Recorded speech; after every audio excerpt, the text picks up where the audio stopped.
My name is Lily, and I'm 37 years old. One day, out of the blue, I heard from a colleague that my dad, Jared, had been rushed to the hospital where I work as a nurse. They said he was conscious and alert, so I went to see him as soon as my shift ended. Hey, sorry for the trouble. My dad greeted me with a cheerful smile, but he had been brought in for abdominal pain, and tests revealed he had colon cancer. When I was 14, my dad remarried a woman named Stephanie, who would become my stepmother. As time passed, it became clear that Stephanie was a difficult woman. My biological mom had an affair and left home when I was in 2nd grade. Since then, it was just my dad raising me on his own. But when I got to 8th grade, he introduced me to a woman. That woman was Stephanie, my stepmother. She was 10 years younger than my dad and only 13 years older than me. In the throes of adolescence, I was a bit unsure about having a new mom, but Stephanie felt more like an older sister than a mother, so we quickly became friends. Soon after marrying my dad, Stephanie found out she was pregnant. I had always dreamed of having siblings, so I was overjoyed, jumping around like a little kid. But Stephanie, who had been so kind, changed dramatically the moment she found out she was pregnant. "I have terrible morning sickness, so I can't do the housework," she said, leaving it all to me. Even after her morning sickness phase was over, Stephanie continued to neglect housework, claiming she felt unwell and frequently went out with friends. Sometimes she even came home smelling like cigarettes. What on earth is she doing while pregnant? I wondered, even as a middle school student. And when she reached her final trimester, things got even worse. "My belly's in the way," she'd say, spending her time at home either sleeping or eating. She'd apologize, saying, "Sorry for leaving everything to you, Lily." But it was all talk and no action. I thought if you're going to apologize, do it right. When my little brother was born, I thought I'd have more free time since I'd have less housework to do. I felt a bit relieved. But I soon realized how naive I was. Stephanie, my stepmom, went back to her parents' home 3 hours away for about 3 months after giving birth to my brother Alex. She said she didn't want to be a burden on us. During that time, Dad made a suggestion. How about we get a housekeeper while Stephanie is away? What do you think? I was thrilled by the unexpected proposal. For those 3 months with the housekeeper, I'd be studying in my room and the delicious smell of food would waft in. I felt enveloped in happiness. Even when I came home after hanging out with friends, a tasty meal was ready.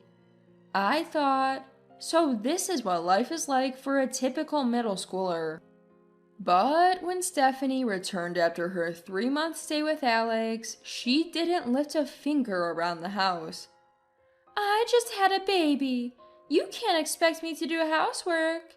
You have the time, you do it," she said. So I had no choice but to sacrifice my study time for chores. I suggested to Stephanie, "If you're not feeling well or if taking care of Alex is too much, why not ask Dad or the housekeeper for help?" Her unexpected reply shocked me. "No way!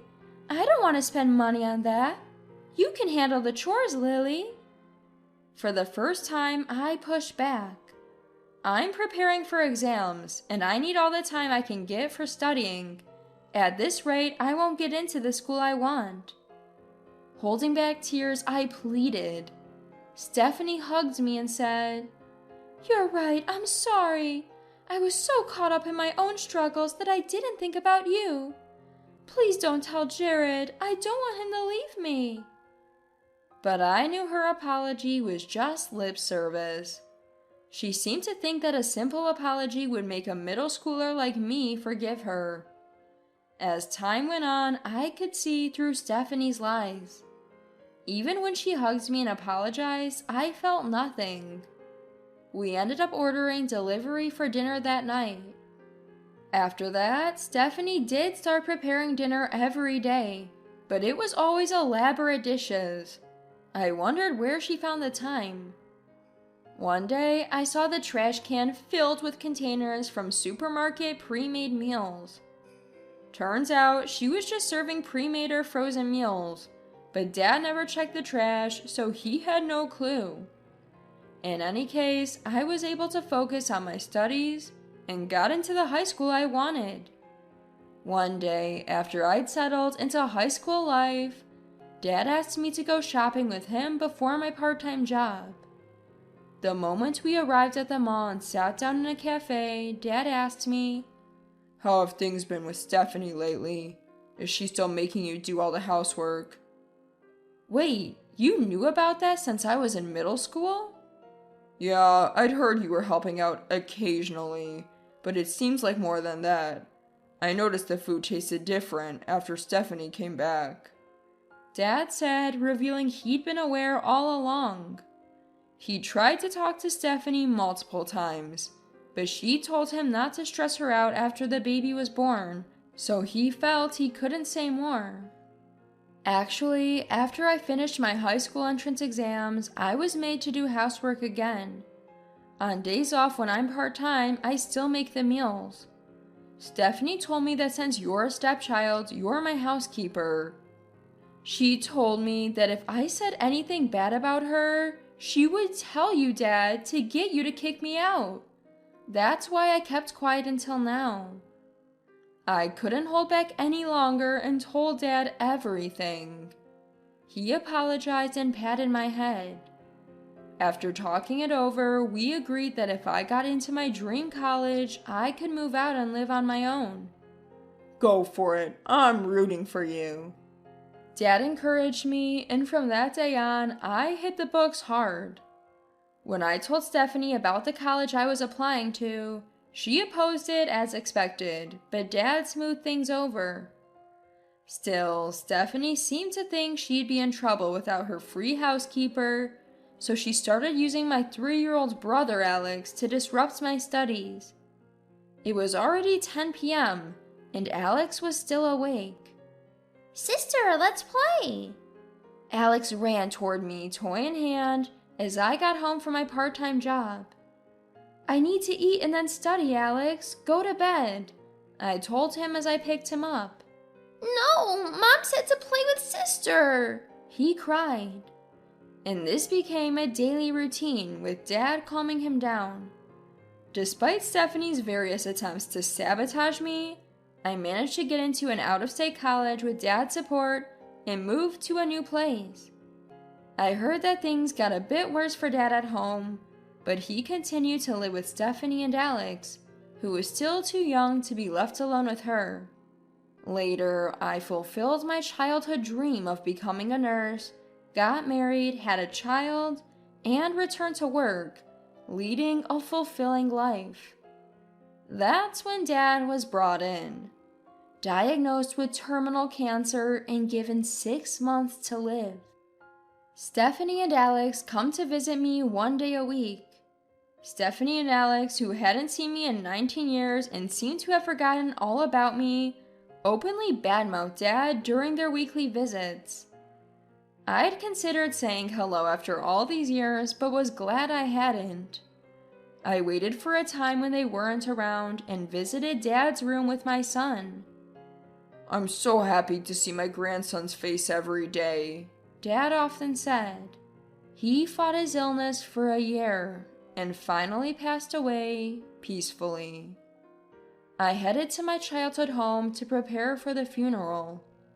The house had been fully renovated since Dad's hospitalization and looked nothing like the home I remembered. There was no trace of my room left. Stephanie greeted me at the entrance and bombarded me with questions, seemingly unaware that we'd been crossing paths at the hospital every week. The funeral went smoothly, and I was left alone to sort through Dad's belongings. While I was reminiscing over a gift I'd given to Dad as a child, Stephanie barged into the room. "What are you rummaging through? Don't touch anything valuable." "Excuse me?" Ignoring my confusion, she continued. "Don't you know, as a stepmom, this inheritance is mine." I was stunned. "Jared is gone, so you're irrelevant now. Just clean up the junk and leave," she said, trying to kick me out. I left the house with only my memories of Dad, warning Stephanie, "You'll regret this." Stephanie kept making noise while I was packing, but it didn't matter to me anymore. A month after Dad's passing, Stephanie contacted me. "We need you to come home next Sunday to open Jared's will." I agreed and arrived at the house with my husband Carlos. "Why is Lily's husband here? Lily alone is enough. Go home," Stephanie snapped. I revealed a crucial fact. "Are you sure? We can't proceed with the will unless Carlos is here." "What are you talking about?" Stephanie was about to turn Carlos away when she noticed the shiny badge on his chest. Her eyes widened in disbelief. "Wait, you're not going to tell me this guy is a lawyer, are you?" "Exactly. Carlos is the one who contacted you about the will. So, can we come in now?" Reluctantly, Stephanie led us into my father's room. Carlos set up his laptop and said, "This will was legally drafted at Jared's request. It reflects his wishes and is legally binding. No changes can be made." He then played a DVD that showed my dad stating that all his assets would go to me, his biological child. Stephanie and Alex erupted in anger. This isn't some fake will you two cooked up, is it? "You must have forced him to say that. This is invalid." Just then, my dad's voice continued on the DVD. "Stephanie, you've been drugging my food and giving me baths, haven't you? I have no reason to leave anything to you. Also, Alex is not my son. I won't leave my assets to someone with no blood relation. Therefore, everything goes to Lily." The video stopped. Stephanie yelled, "I'll sue you for this ridiculous lie." I then presented evidence I had gathered at the hospital. "Why is that old man so stubborn? I married him for his money and he just won't die. Normally, with that many sleeping pills, he should have drowned in the bathtub." Mom, don't say that out loud. My real dad is putting up with you just for the money. "Your real dad and I lived together for 3 months after you were born. Jared and the little girl never knew that." This conversation played from a voice recorder. Both were flustered and tried to make excuses. "This was just a rehearsal for a play." "A play? A family drama? You are clearly doing this with malicious intent." "You recorded us? That's illegal." I then revealed something Stephanie had overlooked. "You said it right in front of me, in the hospital cafeteria." "There were no other visitors there." "Well, I'm a nurse at the hospital. You exposed your own crimes without even realizing it." Stephanie was speechless. As for Alex, he had borrowed money from shady people, thinking he'd inherit a fortune, and bought a luxury car. "Who's going to pay for my car? My car?" So I decided to let Dad listen to a conversation I had secretly recorded at the hospital. When he heard it, he looked sad and said, "I thought so." After I left home for college, Stephanie stopped doing any housework and started treating Dad poorly. But he said he was putting up with it for Alex's sake. By the time Alex reached 4th grade, he started avoiding Dad, saying things like, Dad, you're annoying, and don't talk to me. Fed up with his life, when Alex turned 18, Dad finally confronted Stephanie about getting a divorce. Stephanie retorted, "Who would want to divorce you? I've put up with you this long. A small settlement won't make me happy." Dad didn't want to leave his inheritance to them and was looking for a way out. Then Alex had a severe accident in college and needed a blood transfusion. When they went to the hospital, they found out Dad's blood type didn't match. Suspicious, Dad had a DNA test done and found out they weren't related. After stirring Stephanie with divorce papers, Dad noticed he often felt drowsy after meals. Considering all this, he reached out to Carlos to draft a will. I decided to add insult to injury. Oh, by the way, this house is under both Dad and Stephanie's names, right? I have no stake in it anymore, so good luck with the payments. Stephanie clung to me, saying, "Can't you at least split the mortgage money with me?" Why would I? I'm ashamed I ever thought of you as a good sister. Then lend me some money. Interest-free, of course. Alex chimed in. Me too. Sis, lend me some money interest-free. It's the first time you've called me sis, Alex. I was happy to have a brother, but I have no money to lend someone who isn't my sibling, or to a woman who dumped all the housework on me as a teenager.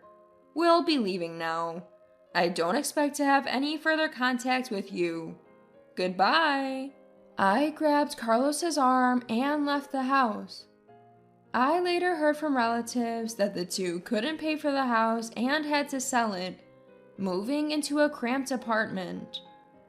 Apparently, no buyer showed up, and a relative bought it at a rock-bottom price. Alex quit college just 6 months before graduating, and is working day and night to pay off debts he borrowed from shady people. He had to give up his luxury car, of course. As for me, Dad left me more inheritance than I expected, thanks to his investments. I'm not obsessed with money, but I plan to use this inheritance to cover future expenses as my daughter grows up. I intend to continue doing my best every day, balancing my responsibilities as a wife, a mother, and a nurse.